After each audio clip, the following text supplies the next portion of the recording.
ពេលយើងបើកឡើងដំបូងវានឹងដល់ចូលក្នុង HDMI ទី2វាលោតមកទាំងបែបនេះហ្មងអញ្ចឹងដើម្បីមើលដូចមើលកម្មវិធីបងចុចមកក្រោមមកបងចុចមកក្រោមមួយអាកន្លែងបាទ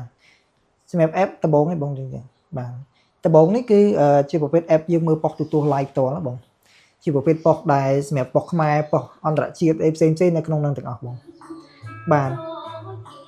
ហើយខ្ញុំថាវាជាដូចប៉ុសសម្រាប់យើងមើលដែល live ផ្ទាល់ភ្លាមមកហ្មងណាបងបាទអញ្ចឹងតើតងជាមួយនឹងប៉ុសនេះនៅពេលដែលបងចង់ដូរប៉ុសបងគ្រាន់តែចុចប៊ូតុងកណ្ដាលមកបាទឆ្វេងស្ដាំហ្នឹងក៏បានដែរបងឆ្វេងស្ដាំហ្នឹងក៏យើងដូរប៉ុសបានដែរ